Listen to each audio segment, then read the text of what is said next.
Could it be that the right answer to "please introduce yourself" is to never be asked that question in the first place? Sure. No. And that even being asked a question could cost you the job you want? I've interviewed over 1,000 people as I ran a company for a decade. And what I discovered was 96% of people set themselves up to fail before they even get asked the first question. In this video, I'll share with you why you should never ever wait until someone asks you to introduce yourself, and what you should do instead, and how to take this practice to the next level so you stand out spectacularly. And I'll pepper it all with practical examples you can use immediately, so you never risk losing your dream job in this way again. First, let's look at the most classic interview mistake. Here's Bob. Can you tell at which point in this process he failed the interview? Have a seat. So, I'm James. Can you tell me about yourself, Bob? Well, I've got a degree in computer science and 2 years of experience at Initech. And I'm really passionate about React frontends and Python, which are both mentioned in the job ad. Right. The problem actually began right from the start, before Bob even sat down. If you didn't spot that, you're probably also failing in the same way that Bob is. And until you fix this, no amount of practicing interview answers will help you. Now, you might think that having a 30-minute or 1-hour interview scheduled means you have that long to convince the recruiter to hire you.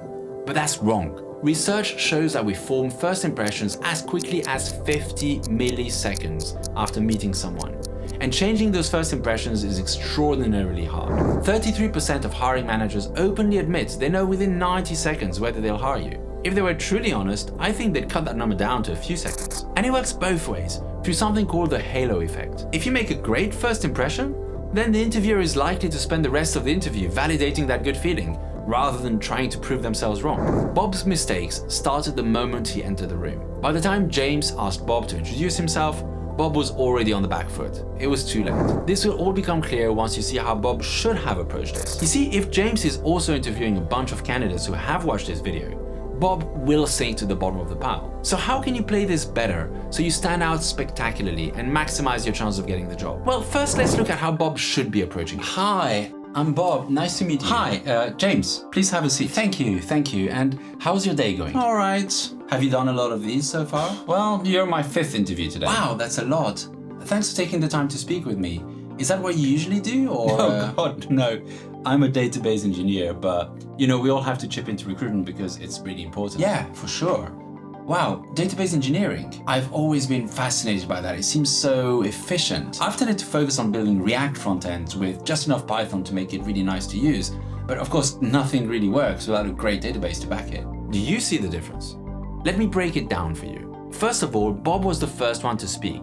His body language was positive and open, and by taking the initiative, he showed confidence and energy. Next, he asked a question about James to break the ice and learn a tiny bit about him. When the answer gave him the opportunity, he immediately showed empathy with James and thanked him. This all helps James form an immediate positive impression about Bob.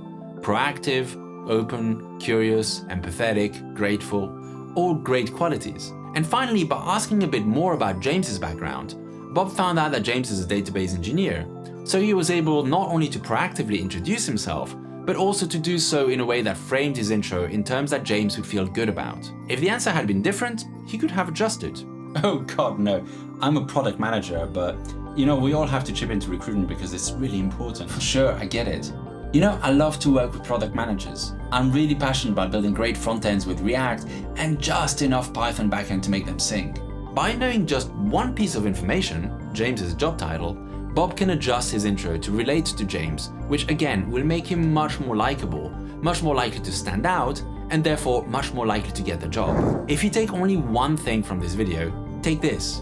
The essence of this cheat code is that you should open the conversation proactively and lead it in such a way that you get the information you need for the next step. You can never pitch something well if you don't know anything about who you're pitching it to. This is true in all contexts: job interviews, sales pitches, startup pitches, and even meeting romantic partners. The more you know about the other person, the more you can present whatever you're selling, in this case yourself, in a way that will resonate with them. This isn't about lying or making things up, it's just about putting your best foot forward. Which brings us to the last point: how to take this principle to the next level and make spectacularly good first impressions. To an extent, we already saw this demonstrated in the previous exchange between Bob and James. But it all happened so fast, and there's a lot going on here. So I've broken it down into 6 short but critical tips. All of them are pretty simple, and once you practice them, they will become second nature and effortless in all social situations. The first tip is around visuals. If you look passive or even scared or unprepared, that will always make a bad first impression. Here's what you can do to fix that. First, ask about the dress code before the interview. If in doubt, be more formal rather than less. It's better to wear a suit when you shouldn't, rather than the opposite. Stand straight and pull back your shoulders before meeting someone. Not excessively, but enough to open your chest. Don't look down on the floor or hunch. Look straight and directly at the people you're speaking to. Don't wait sitting down. This sets you up to be passive. Even if you're led to a room with a seat and asked to wait there, stand around. Look at the art on the walls. Take in the location. Get comfortable, but standing. Don't look at your phone. Be present where you are. When your interviewer arrives, they'll find you ready to meet them with a strong, positive, open energy. The second tip is about creating a good conversation. It's nice when someone is actively interested in you, isn't it? The same is true for the interviewer, who shockingly is also a human being. So be the first to say hi and mention your name. Ask for theirs if they don't offer it. Ask questions about them. There are many safe questions you can typically open with, like Bob did, though those can vary by culture. In my experience, it's always okay to ask, how's the recruitment process going? How many of these have you had already? Do you have a lot more of these scheduled today? And of course, a British favorite, wow, the weather is really awful today, isn't it? As soon as you can, try to pivot the conversation to be related to the interviewer and who they are, what their job is, and what they like and dislike. The more you can learn about them, the higher the chances your pitch will impress them. The third tip is to take every opportunity to show empathy. If the interviewer shares anything that implies any kind of suffering, even if it's as trivial as their coffee being cold or there being a bit of traffic on the way to work this morning, make sure you react to that by saying something like, oh wow, that sucks, or wow, that's terrible, or oh, I'm sorry, that's really not great. People like it when you notice and care about their suffering. The fourth tip is to remember this is a job interview, and that the interviewer will want to know about you and start to get through their questions. If you let the early conversation drag on too long, they'll start to feel uncomfortable, like they're being railroaded away from what they came here to do. No one likes to feel out of control. Instead, proactively guide the conversation back to its purpose and then let them take over. For example, once you've learned something useful about the interviewer, take the opportunity to introduce yourself, since "tell me about yourself" is almost always one of their questions. Fifth, all of this applies just as well to video calls and phone screens. Yes, even the standing up. If you can do the phone interview while walking around in your house, you'll sound more energetic. If you walk about and even do jumping jacks before sitting for a video call, you'll also bring that energy with you. Even the way you dress has been shown to impact how you feel, and therefore how you talk. So never take phone interviews in your pajamas.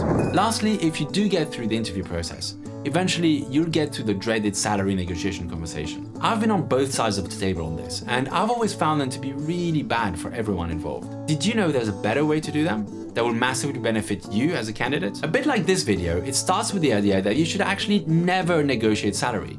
There's something much better you can do instead. So check out this video to find out what that is and increase your salary in the long run. I hope you find joy and meaning at work, as everyone deserves to.